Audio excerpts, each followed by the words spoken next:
This is Pam Smith with Farm Journal Magazine, and I'm here today with Joe Spencer at Agronomy Day at the University of Illinois. And Joe is an entomologist with the Illinois Natural History Survey, which is a part of the University of Illinois. And we have been out in the soybean field looking for my least favorite insect. And you know I like insects, Joe, but I don't like Japanese beetles.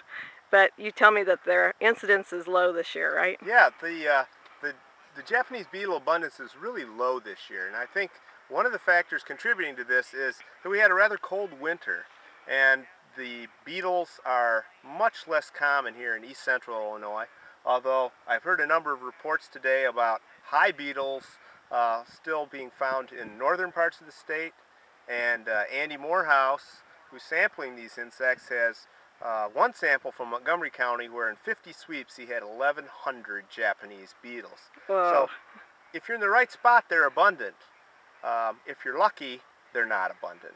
So there's an awful lot of feeding that goes on. Can we see some feeding here in the field? Is there any? We have some Japanese beetles here on a leaf. Japanese beetle feeding produces a net-like series of holes.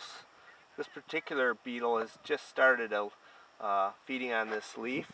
Okay. And they'll produce a feeding injury that will Sort of a lacy pattern. yeah, very lacy pattern. Although there aren't very many beetles in this field here today.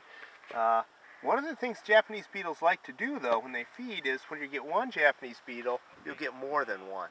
Because the feeding damage and the actual presence of the feeding insects draws in an aggregation of beetles. And that's why you'll often be impressed by finding a huge group of Japanese beetles in the field. That aggregation is one of the reasons why we're trying to do some research to understand how the densities of beetles at varying locations in fields may impact the likelihood of economic injury. So do farmers tend to overestimate damage when it comes to this insect? I think probably they will be overestimating the damage. As Andy's data is showing, there's more beetles found at the edges of the fields. So that if you just walk in and look at the edge of the field, you're going to find a lot of beetles. If you were to continue to walk in 15, 20 rows, there's significantly fewer Japanese beetles on these plants. And the research that's being conducted now is to try to determine what is the impact of a given Japanese beetle abundance on subsequent yield in the soybeans.